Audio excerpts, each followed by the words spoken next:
Hello, everybody. This is Josh. This is day 3 of Roast Week. Yep, and this is Tim appearing again for the first time. And I'm Luke from the Marvelite podcast. I am really excited to be on this roast. Yeah, so this is the Marvel one. We're roasting Marvel. Specifically, we're roasting them about their treatment of the X-Men of recent years. I mean, it's ridiculous. Movie fan or not, I mean, first and foremost, X-Men movies actually have been pretty solid over the years. Besides, like, X3 and X-Men Origins, they've all been pretty good as far as I know. Yeah, like, they've all been good reception and things like that. Especially X1, 2, First Class, Wolverine, and Days of Future Past, which is pretty much every other one. So yeah, even that, me personally, I don't have huge problems even with Last Stand. The only one I really don't like is Origins. Well, the fact that the way Marvel's treating them right now is just a huge disrespect. I mean, these characters, the X-Men have been around for, and the whole mutants, the characters, like all the mutants in general, they've been around since like the 60s. I think 63 is when they premiered. Yeah, exactly. It's a huge disrespect to everything the mutants and X-Men have done for Marvel and beyond. Because at one point, especially in the 90s, they were probably Marvel's best-selling comics. They were Marvel's best-selling other merchandise. They were fighting with Spider-Man for like that number 1 spot of most grossing character, I think. Yeah, they've been doing that since the 70s. Yeah, exactly. So and if it's true, this is all over something as stupid as movies. Like the fact that Marvel can't make movies. That's beyond stupid. The crazy thing petty. is, the crazy thing is we're living in a reality where that's real, and you're right. It is super petty. I completely disagree with the decision that Marvel is making as to what they're doing with mutants and the X-Men in their universe. We're living in a time where the mutants don't have a place in the Marvel universe anymore. That has to speak volumes, okay, to some degree. If this doesn't truly upset people, like, that terrifies me if it's not upsetting, because it's really disturbing to me. I don't know how you guys feel about it, though. Well, to me personally, I'll be really quick so Tim can talk. Sure. Because, but for me, it's upsetting, and it makes I can't believe it, considering how rich the mutants and X-Men history-wise are with the Marvel Universe. Yeah. And just like that aside, I just can't believe it, because over time, if people have been paying attention, they slowly kind of decreased the popular X-Men numbers. Jean Grey's pretty much dead for good, and she's still very popular to this day. She's still technically around. They got Teen Grey. Yeah, I guess they got the young one. Cyclops over the years has just been getting shat on. Wolverine too, in his own way, has been getting kind of he's been given the stick. Look at what they've done. They killed him. Yeah. And I know they have X-23 now as Wolverine, but let's be honest. That's like having Wolverine, but not really having Wolverine. Yeah. Because she's not nearly as popular as Logan. It's also like having X-23 without having X-23, so it's the best of neither world. Yeah, exactly. And then there's the whole thing where they say, oh, you can't make any more mutant characters. So basically, they're all going to be new Inhuman characters. And it's... sadly, that is Marvel's game plan from now on. If they want to go the mutant route and creating a character, it just now defaults to an Inhuman. Obviously they're doing this for marketing purposes, because they're pushing Inhumans in the MCU right now, and they're getting their own solo movie, and I expect the Inhumans to be present of some sort in Infinity War Part 1 or 2. So they're going to have to start pushing them and getting their names well known, way before, the movies ever come out. So... Well, Tim... Oh, sorry. Go ahead. No, I was done. Go ahead, Tim. Oh, yeah, I was going to say, Tim, what did you have to say earlier? So what I was going to say is that basically how Marvel is treating mutants is basically how the mutants in the universe have feared being treated for years, being cast out by everyone and being treated like second-class citizens, when the whole mission statement of the when the mission statement of the X-Men is trying to gather like peace and coalition between humans and mutants, and now we live in a time where that's completely impossible. which is that's pretty interesting. Which also speaks volume, considering that the X-Men for years have been analogous to like minority groups. So basically, any minority group who reflected themselves upon the X-Men now has this viewpoint towards them. Well, what's funny to me is, I mean, all right, so we have Civil War II coming out, right? And the whole crux of that, essentially, Inhuman is responsible for that because, there's this Inhuman that can see the future, which is really stupid because we've gotten so many characters that can see the future, go back in time, all this stuff. So I don't know why this one's a big deal out of all of them. But because she's an Inhuman, and humans are the best according to Marvel. Well, I think it's funny because the first Civil War got started by mutants. What? Technically. It mostly got started by the New Warriors, and only one was a mutant at the time. Yeah, so that's why I say like mutants kind of in a way started. I mean, I'm pulling at strings here, but yeah. But the thing that makes me I think it's really funny is because now I'm thinking about all these future events we have coming up. Inhumans are playing a big game role in it, but let's go back to a few years ago. All right, so let's say a lot of the House of M stuff, you know what I mean? Like, it's stuff as simple as they retconned Quicksilver and Scarlet Witch from being mutants. But I like how they did that, but they didn't retcon the reincarnations of her sons to not be mutants, so they're still mutants, but she's not. Yeah. And then, plus, the thing that gets me, too, is that Inhumans, by definition, are mutants. Yeah. Even though they have changed, but it's weird because they've changed over the years. Like, originally, it was you're a mutant if you're born with extraordinary abilities. So, like, Franklin Richards, I should say, Reed and Sue's kid, he's technically a mutant. Yep. And then, also at the same time, Spider-Man's daughter, Mayday, she's technically a mutant. Characters like that are considered mutants, or at least they used to. But over time, they've changed it to now you're only a mutant if you have the X gene.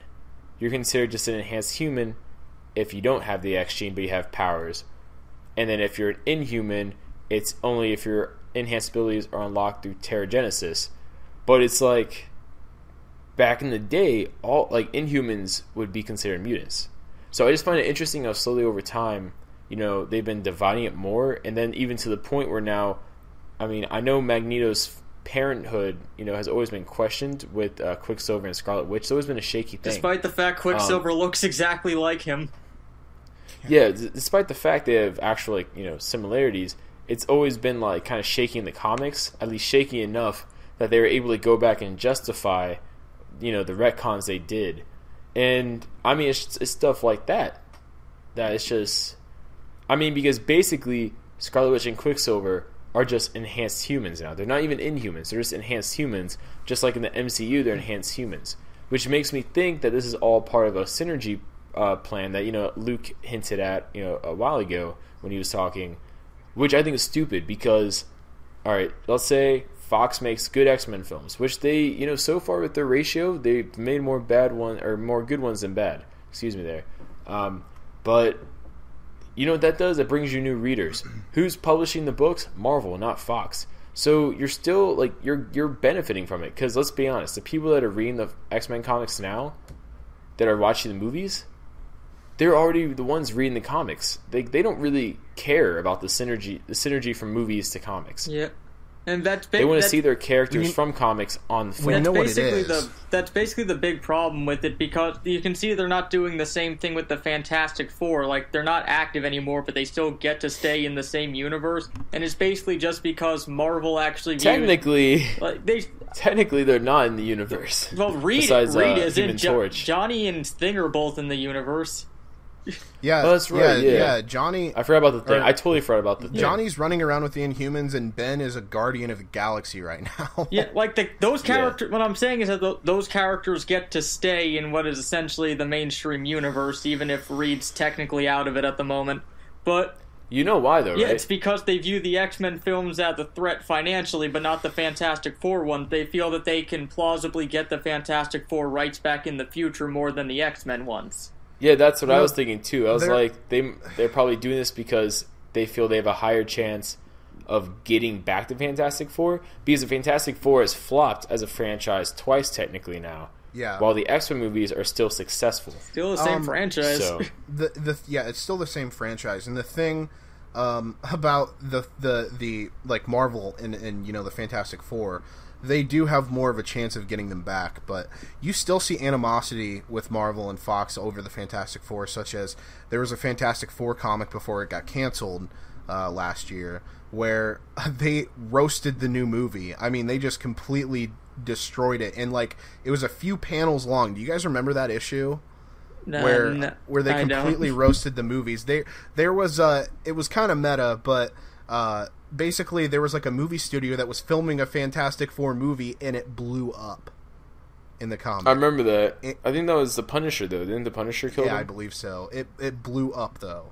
I mean, and that just goes to show that their animosity between each other is not on a professional level, but that was just a straight up jab at Fox. Like that was a dirty undercut. Okay, so you can even see like how unprofessional they're being towards each other. Yeah, I can't blame them for being mad. You know, doing what they did with Fantastic Four. Because I mean, it's one thing for Fox to make good X-Men movies, and you know, because that would generate positive interest in the property. You'd think, but you know, when you make really shitty Fantastic Four movies, that's not really going to do anything good for the franchise or for the property in general. Yeah, they basically destroyed the Fantastic Four brand in the public eye at this point. Yeah, so I can understand, their them jabbing at, Fox or Fantastic Four. Yeah. But Marvel really is stupid. I would love to hear the reasoning behind, how they've been acting over the years with the mutants and X-Men. And then the sad thing is that they deny it, when you ask like Brian Michael Bendis, or you ask like, a source, so to speak, from the Marvel offices. They'll deny it. They'll deny they're taking down, pictures of the X-Men off their office walls. They'll deny they're sending them to their own separate pocket universe, basically, even though that's exactly what's going to happen with this whole Death of X. We never actually went into exactly what the problem here was. So basically what it is that the news dropped the other day of what Death of X and End of X was. Basically what they're going to end up doing, if the story holds up to be true, is that they're going to kill off a bunch of major X-Men characters, and then through some convoluted means, all the mutants by their own volition are going to leave and go to their own universe. Oh my god. That is horrible. I mean, that pisses me off. I mean, come the fuck on. I'm sorry. I'm getting upset. It's just like, why? Why can't you just have them in the continuity with the rest of the universe? It doesn't make any sense. If you want to write some one-off Elseworld of the X-Men, by all means go for it. But do not take main continuity characters and shun them out. You've already shunned them out in everything else, in toys and promotional art, everything. You've shunned them out. Merchandise, it's all gone now, pretty much. Yeah, I know. I mean, it's one of the stupidest things ever, because Marvel owns pretty much everything except the movie rights for the X-Men, so they can basically only make money off the X-Men. It's basically multi-million-dollar free publicity for them.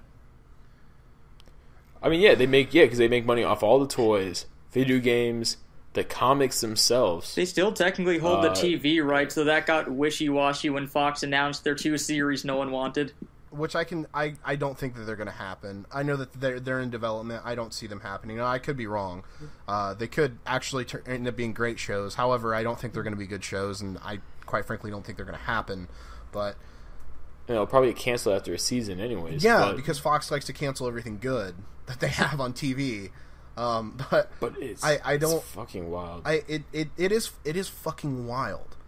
And it, you know what got me though? What? And Luke, I really want to know your opinion on this. It got me when they retconned Terrigenesis to killing mutants, and then people called them out on how stupid that is, because back in the day, that was used to restore mutants' abilities. Yeah, I know, but temporarily, if not increase them. Yeah, I know. I looked back on that, like looking at the post House of M defamation stuff. Like a bunch of people got their powers back through Terrigenesis.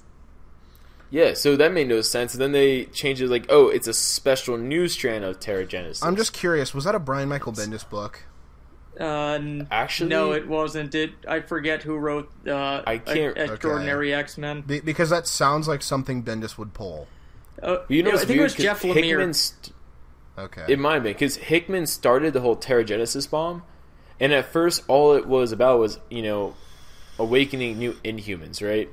It had nothing to do with killing mutants and stuff, and it didn't kill mutants at first either, because if you all remember, Miss Marvel, Kamala Khan, is a byproduct of that Terrigenesis bomb. Yeah. Mm-hmm. So this is a while that this thing happened before it started magically killing mutants. Killing them and making them sterile based on the book. This is so just horrible. So which mutants have they killed off through Terrigenesis so far? It just basically you assume that any mutant who hasn't appeared in the X-Men books or any other book is just dead. Either that, or it's like future mutants just won't be able to be a part of this world anymore. So it's kind of slowly over time, they're going to take the mutants we have, and they're just going to slowly shrink them down. But it's like the weirdest thing ever, because they said like there'll be no more mutants because the mutants themselves can't breed anymore, but pretty much every mutant we know is the child of normal people, so I don't get how that's going to stop anything.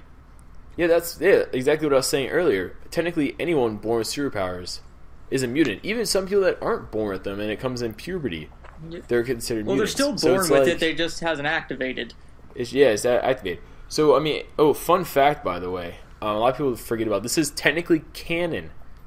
I'm not even lying. Technically, the Hulk is a mutant. Bruce Banner. What? Yeah. Okay. I actually talk about it Okay, in you're gonna have to break this down quickly. Okay, I actually talk about it in my whole character bios. All right, so Bruce Banner's father worked a lot with radiation and everything like that. Yeah. So the thought process is that it mutated his genes. No, so basically, it's the same backstory that Beast has. His parent was around radiation. Their child was born with some sort of special ability. Yeah, exactly. So the thought process is Bruce Banner always had like the Hulk in him. Like, literally, that was his, mutation kind of thing. And it wasn't until the Gamma Bomb went off that was, like, the catalyst. Like, how you need, like, high stress to, activate your mutant genes. That was what activated his mutant genes. I wanna. That's actually canon, by the way. Wanna, you can actually look into it. Yeah, I want to propose a scenario to you real fast, Josh. Tim, all right, go. I spoke do it. quickly with Tim about it last night, but okay. So I did mention this on the Marvelite, but I just want to bring it out to you. So let's just say in a perfect world where tomorrow we wake up and Marvel Entertainment comes out with an announcement saying that Fox made a deal with them and now they're getting the mutants and the X-Men back. How do you think that is going to shift not only in the comics but in the movies? Because especially in the movie world, because we live in a world where Inhumans are a stand-in right now for mutants in the MCU. How is that going to affect the universe moving forward exactly? You know what they're going to do? At this point, they'd probably just change the mutants into being Inhumans. And they'd probably do a thing where Inhumans is like a more premier line of mutants. See, that's what I was thinking. Versus just the stereotypical mutants. Because, technically that's what they are. Technically Inhumans are mutants. They're just a more kind of exclusive faction of the mutants. Yeah. Well, they're more so just mutants that specifically need the Terrigen Mist to make them have their powers. Yeah, exactly. So they're basically just some more like a premium. They're premium mutants, basically. That's all Inhumans are.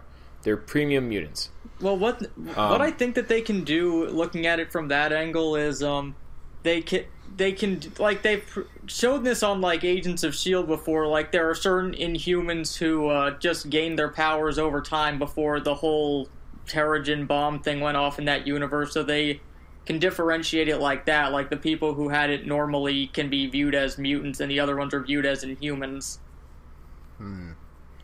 Well, one thing, really, this is where Secret Wars could have came in great.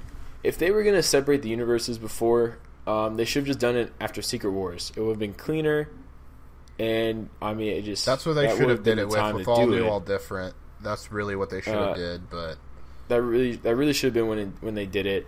And when they did that, they should have basically started from scratch. No young Jean Grey, no young Cyclops, just one Cyclops, just one Jean Grey. And there is only one Cyclops. The other one is dead. Yeah, that's true. Well, no, technically he's alive. No, he's dead. They said he was dead in the first issue of Extraordinary X-Men. Yeah, but then they show Mr. Sinister has his body and resurrected. It's a clone. What? Oh it's my god! Yeah. Of course, it's a clone.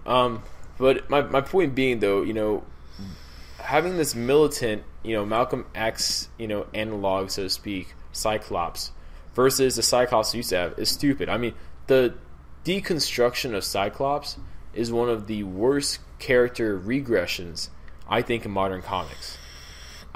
It's almost, dare I say it, can't believe I'm saying this, it's almost along the lines of Jason Todd. Oh, man. Because when Jason Todd came back as Red Hood, it was great. And, I mean, the way they worked with it was great. And, for years afterwards, it was great. But then just slowly over time since then, and, Scott Lobdell obviously hasn't helped either. I mean, it's just gotten worse. Same with Starfire, too. Basically, all the Outlaws, like Roy Harper, he's probably had the worst character regression in a lot of comics. Yeah. I mean, because he makes feats of accomplishments, characterization-wise, and then he just has one bad writer that just really, franks his shit up, which is unfortunate. Yeah. But, it's just... Oh, yeah. It's upsetting. Well, it didn't upset me because I was never a huge fan of Cyclops to begin with, but I can understand how it'd be upsetting for people who were fans of him. He is a dick in the comics. I mean, he is extremely unlikable. He really is. It's upsetting to me because I remember watching, even, X-Men Evolution, the 90s X-Men animated series, other X-Men stuff. And then it's like the movies, they make him like a bitch. Yeah. And then now in the comics, I mean, as soon as he killed Professor X, that's when I was kind of just like, what is going on here? Because I had taken a step back from the X-Men universe. Like, I still knew what was going on in general, but I really didn't know what was going on, I guess. Yeah. Enough to really, see this coming. So when they killed Professor X, I was just like, that's whoever was responsible for that build-up and responsible for this action is just taking it way too far. You know what I mean? It was impossible to root for Cyclops at all in that event because one of the first things you see him do is continuously attack Hope Summers without ever explaining to her what he wants her to do, even though he knows what he wants her to do. You know what the problem with the X-Men is, though, at this point, and the mutants? They've been around for so long. And they've continued to grow so much. And, I mean, if you look at their stories, they start off from, soap opera stories and, metaphors for racism and, prejudice and oppression, things like that. Yeah. It went from those, and just slowly over time, it went to, time traveling, alternate universe, far out thing. As soon as they introduced the Phoenix, that's what really kicked it off. Yeah. The whole Phoenix Force stuff made them all cosmic and everything, very quickly. And I mean, what the X-Men really need, and what Marvel should have done, like I said, for Secret Wars, is really, and Luke really reminded me of this idea I thought about for like months ago.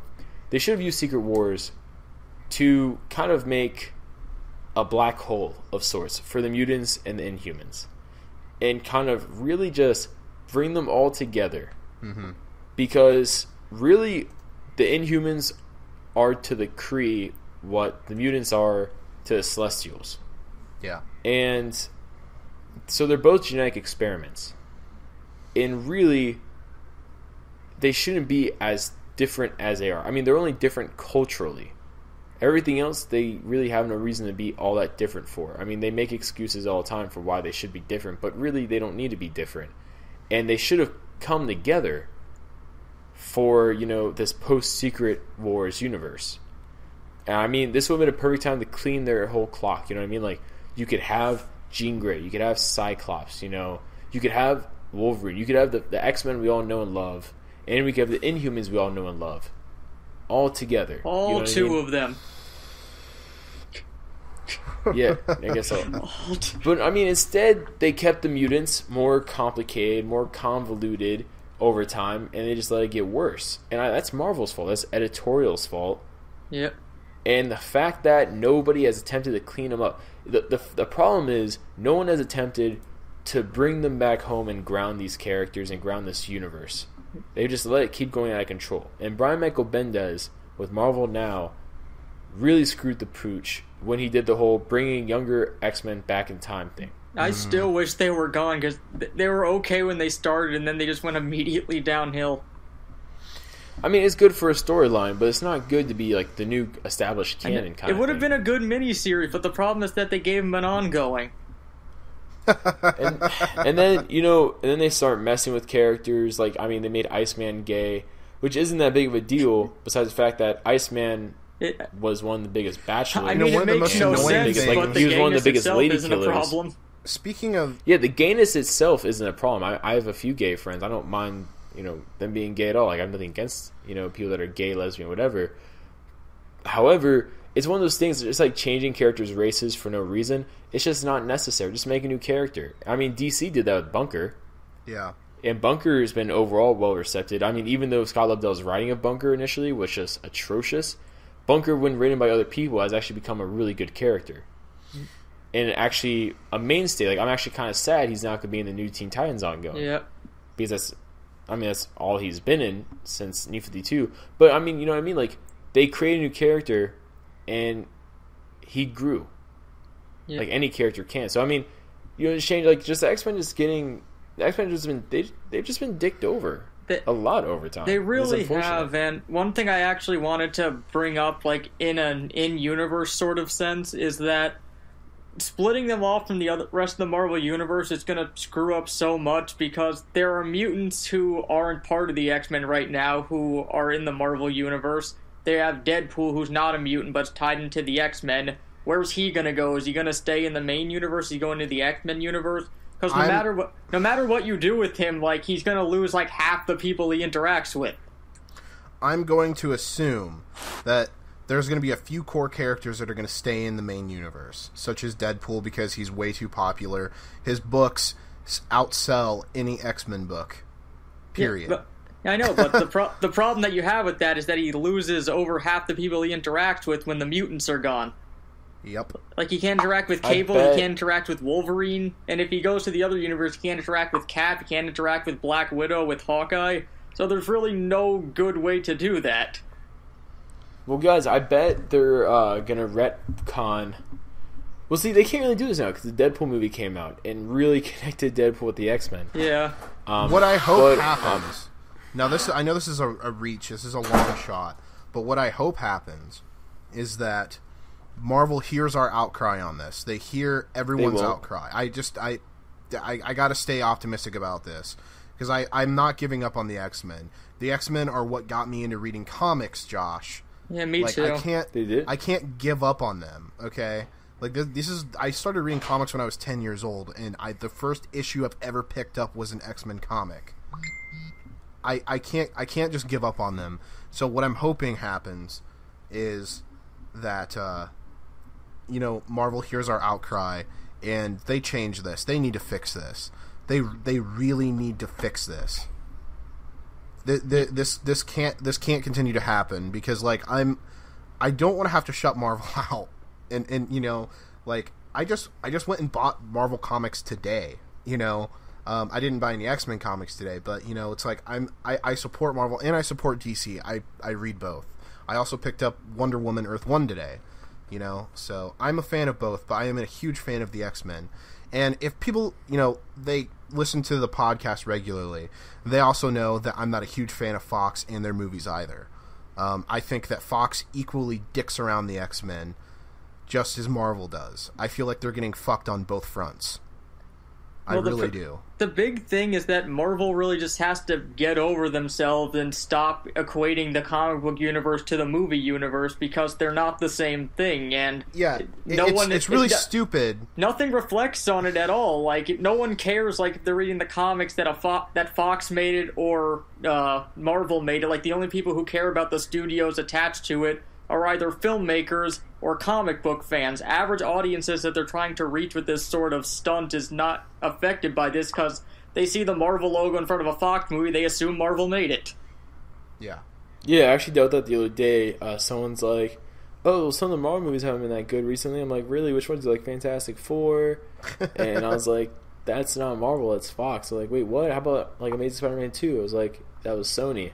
So yeah, like a lot of people, commonplace people, they think it's just Marvel. Yeah, and overall, they don't really know specifically which studio was. A few months ago, I had an argument with a friend of mine on Facebook who was absolutely clueless that Marvel had nothing to do with the new Fant4stic movie, and he ripped that movie to shreds on Facebook, and he was saying, "Oh, it's all Marvel's fault." And I said, "Well, hold on, buddy." I said, "Marvel is not the one that made this movie." I said, "Marvel had nothing to do with this movie, period." And he actually argued with me because he had no clue. He was just completely ignorant. So, I mean, if that goes to show you, that's just one example of one person, but there's a multitude of people out there who have no clue. They just see the Marvel logo and like, oh, even though Marvel Studios tries to differentiate themselves by having a completely separate theme in their intros, from the score to the font, they definitely include the studios part, as to where other movies, it's just Marvel and not Marvel Studios. But I don't think, personally, that's enough. I don't think people catch on to that. I think some people do, but not the mainstream general audience. They don't know the difference. And I think it's our job, as people who are aware and educated of these things, to make it known to the public or whoever's listening that there is a big difference between Marvel and Disney, and Fox and Sony. There's a huge difference between these companies. But they still have the one thing that binds them, their petty disagreements that prevent them from working together well. Oh, absolutely. At first, I was starting to... Well, for the longest time, I was like, it's all Fox's fault. But, the more and more I look into this, and the more that these emails leak online, I'm starting to find out that Marvel's kind of being just as shady sometimes. I really thought Fox wasn't willing to play ball, but sometimes Marvel isn't willing to play ball either. And that's truly upsetting. So I guess once you take your blinders off and read between the lines, you can kind of see there's bullshit happening on both sides that just need to stop. What they need to do, I think, it would be best. See, what they don't realize is that if they would combine forces, they would be an unstoppable force in Hollywood. Oh, yeah. An unstoppable force. Goodbye DC films. Forever. I mean, you don't understand. I don't think they understand. I'm hoping that they've at least humored the idea of joining forces, because, man, they could really knock something out. And because if you think that people are excited to see Batman versus Superman, imagine if tomorrow it gets announced that you're gonna have Avengers versus X-Men on the screen. Yep. Goodbye, Justice League. It'd be just sold out immediately as soon as it goes on sale. Yeah.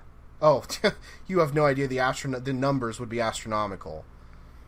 Yeah. I don't know. What are your thoughts on it, Josh? My thoughts on it, if they could come together, they would make something truly special. However, I feel like a lot of it's Marvel. I feel like, and it's Fox, but Marvel's definitely not helping. You see how Marvel treats the characters in the comics, and that's in their own home ground. That's in their own house, These are characters that they've had for decades. I mean,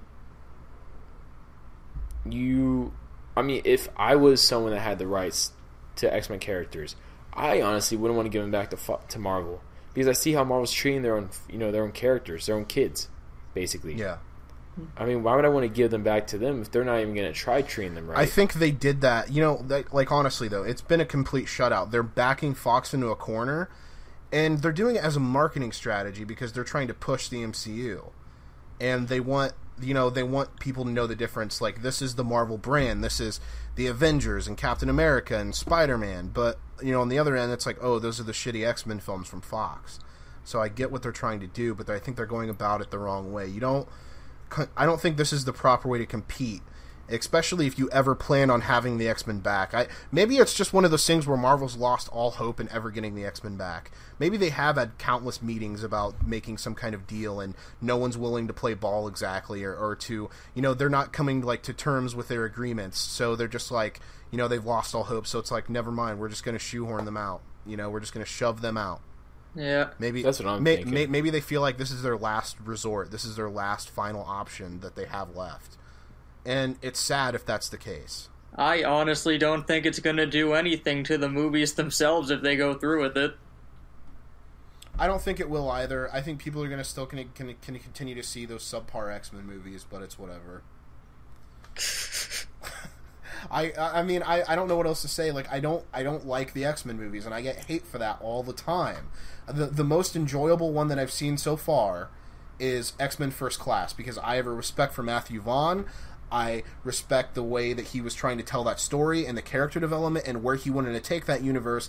And then Fox shoved him out and said, we're going to bring Bryan Singer back. And it was a completely, like, you can tell, like, the creative differences where Matthew Vaughn wanted to take the franchise and what Bryan Singer wanted to do with it. And they were completely different. And I just think Bryan Singer is a bland storyteller, in my opinion. Oh, at I do want to say when this, it comes though. to the X-Men. Now, he's made some good films. One of my favorite movies of all time is the Usual Suspects. It's a great film, but I just think when it comes to the X-Men, he doesn't know how to handle them properly. So what's up, Josh? Sorry, man. I was saying, you're good. I mean, I'm happy you're passionate about it, obviously.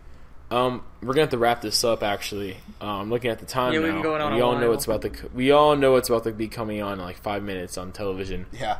I might flip a table. I'll be so mad if they do actually kill Laurel in this episode. I'm talking about Arrow, by the way. If you're listening to this, I'm talking about Arrow coming on in like 5 minutes. But what I want to leave us off with is, I mean, I still want to say to this day, the Days of Future Past trailer was probably one of the best trailers I've seen. Hey, do it. Like that moment when you have, young Professor X and older Professor X, Oh, yeah, and he's like, that was a really strong That trailer. that was very touching. I mean, I'll hand Bryan Singer. He makes some good. I mean, his creative decisions may not be the best, but it's one of those things where like they go the more serious route and they still make a great product out of it. So props to Bryan Singer and Fox for that. At least, I mean, they've gotten good reviews. Yeah. All the movies, X-Men wise, that Bryan Singer hasn't been a part of, as far as I know, haven't been that good. Were the ones that he wasn't involved with, and I understand that. And Yeah.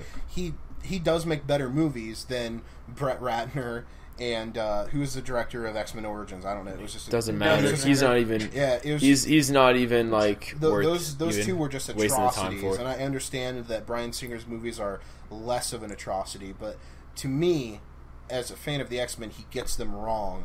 Like, he gets the core of the characters wrong, and that's what upsets me the most. It's not, forget the subpar storylines and the visuals and whatnot. It's the core of the characters, I feel like, where he really truly messes up on. Yeah, that's fair. I honestly, I don't have as big a problem with you with it. I think they're fun to sit down and watch. I usually don't get bogged down too much in adaptations like that. But it really depends on if it entertains me or not. That it doesn't bother me. But Yeah. your mileage may vary. Yeah. All right, so with our last 2 minutes, really quickly wrapping this up, I want to hear from each one of you guys.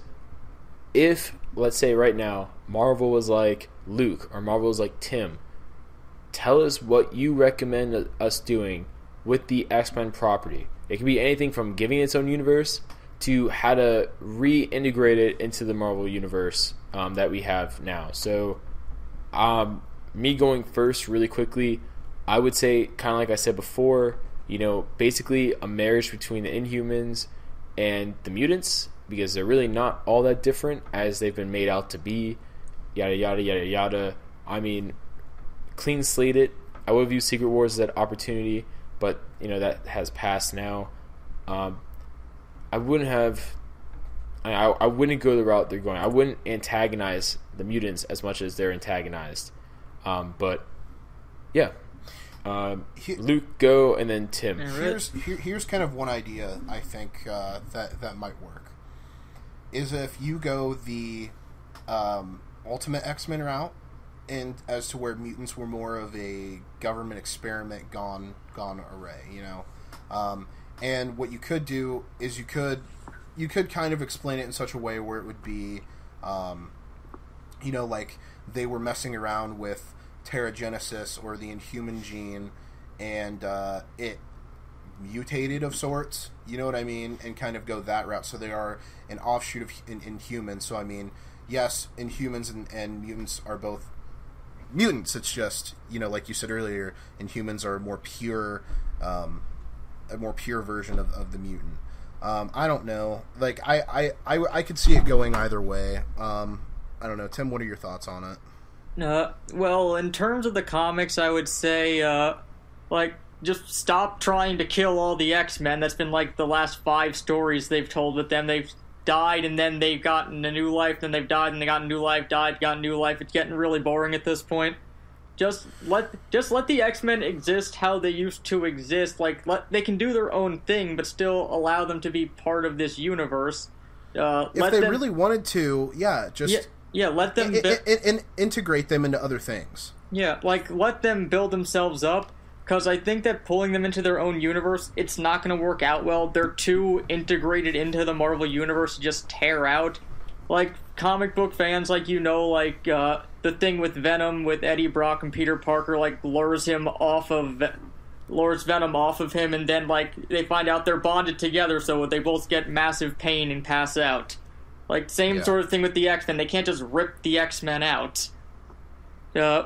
So basically, I think that just scrap the idea, don't put them in their own universe, and just let them continue forward. Like, let the movies be their own thing, let the comic be their own thing. If you really want to test the waters, make Elseworlds Ultimate Universe style thing where the characters are more like the movie characters, see what works. Yep, I completely agree with that, Tim. But I think, as Josh said earlier, we need to close this episode out. Yep. So thanks for listening, guys. Yep. Thanks for watching, and we'll see you guys tomorrow for Roast Week. It's going to be exciting. Later.